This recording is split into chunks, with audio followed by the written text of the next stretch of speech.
ஹாய்ங்க. இன்றைக்கி நம்ம பருப்பு முருங்கைக்காய் எல்லாம் சேர்த்து சாம்பார் வைக்க போகிறோம். பாருங்கள், நான் 1 டம்ளர் பருப்பு எடுத்திருக்கேன். நான் வந்து 1 டம்ளர் பருப்புக்கு தான் இப்போ நான் சொல்கிறேன். நீங்கள் வந்து எச்சா பருப்பு சேர்த்துக்கிட்டீங்க அப்படின்னா அதுக்கு தகுந்த மாதிரி நீங்கள் வந்து கூட குறைய சேர்த்துக்கணும். நான் வந்து இந்த டம்ளரில் தான் 1 டம்ளர் பருப்பு எடுத்திருக்கேன். அதனால் அதுக்கு தகுந்த மாதிரி நான் சேர்த்துக்கிறேன்.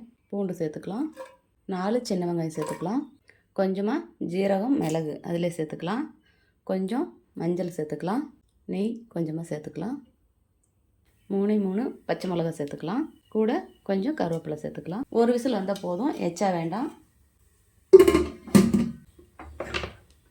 ஒரு விசில் வந்தால் போதும். விசில் வந்துட்டு பார்க்கலாம். ஒரே ஒரு ஸ்பூன் புழுங்கல் அரிசி சேர்த்துக்கலாம். பாருங்கள், நல்லா வெடித்து வரணும், கருகிடக்கூடாது.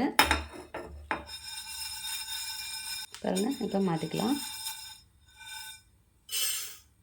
மிளகா, கொத்தமல்லி, ஜீரகம், மிளகு, கொஞ்சமாக வெந்தயம் எடுத்துருக்கேன், கொஞ்சமாக கருவேப்பிலை போட்டிருக்கேன். எண்ணெய் சேர்க்காமல் வறுத்துக்கலாம். பாருங்கள், இந்த மாதிரி நல்லா வெடித்து வரும்போது ஒரு கைப்பிடி தேங்காய் சேர்த்துக்கலாம். பாருங்கள், தேங்காய் துருவல் சேர்த்துக்கலாம். போதும், இவ்வளோ இருந்தால் அதிகமாக சேர்க்க வேண்டாம். இதை நான் நல்லா ஆற வச்சு நம்ம பறிச்சிட்டு வந்துடலாம். கடாயை வச்சாச்சு, எண்ணெய் சேர்த்துக்கலாம், கடுகு உளுத்தம் பருப்பு சேர்த்துக்கலாம், கருவேப்பிலை சேர்த்துக்கலாம், தேவையான அளவு பெரிய வெங்காயம் சேர்த்துக்கலாம்,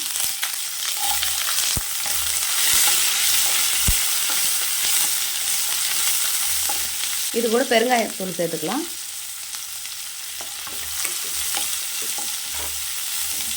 உப்பு சேர்த்துக்கலாம்,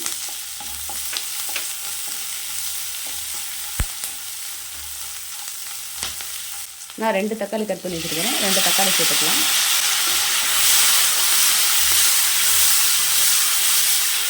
இப்போ முருங்கைக்காய் சேர்த்துக்கலாம். நம்ம பாருங்கள், இந்த மாதிரி சின்ன முருங்கைக்காயை கட் பண்ணி வச்சுருக்கேன், சேர்த்துக்கலாம். இது கூட நம்ம அரைச்சி வச்ச, இப்போ நம்ம மிளகு பொடி சேர்க்கல, நம்ம தேங்காய் வெங்காயம்லாம் அரைச்சி வச்சுருக்கோம் இல்லையா, தேங்காய் மிளகா கொத்தமல்லி எல்லாம் அரைச்சி வச்சுருக்கோம் இல்லையா, அதை சேர்த்துக்கலாம். நம்ம வெங்காயத்தை தாளிச்சாச்சு.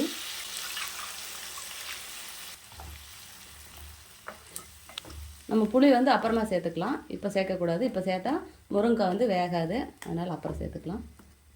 கொஞ்சமாக தண்ணி சேர்த்துக்கலாம்.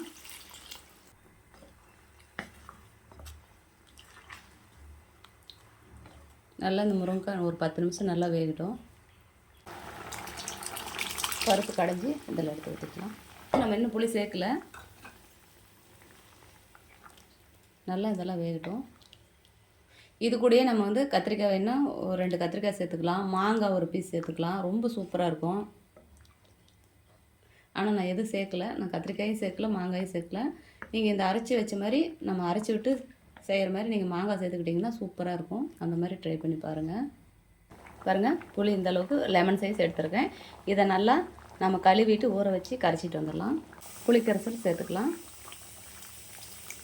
இது கூட இன்னும் கொஞ்சம் தண்ணி சேர்த்துக்கலாம். ஏன்னா எங்களுக்கு வந்து குழம்பு தண்ணியாட்டம் இருந்தால் தான் பிடிக்கும். உங்களுக்கு வந்து நல்லா கெட்டியாக வேணும் அப்படின்னா நீங்கள் வந்து தண்ணி சேர்க்க வேண்டியதில்லை. நல்லா கலந்து விட்டுக்கோங்க. உப்பு கொஞ்சம் சேர்த்துக்கலாம்.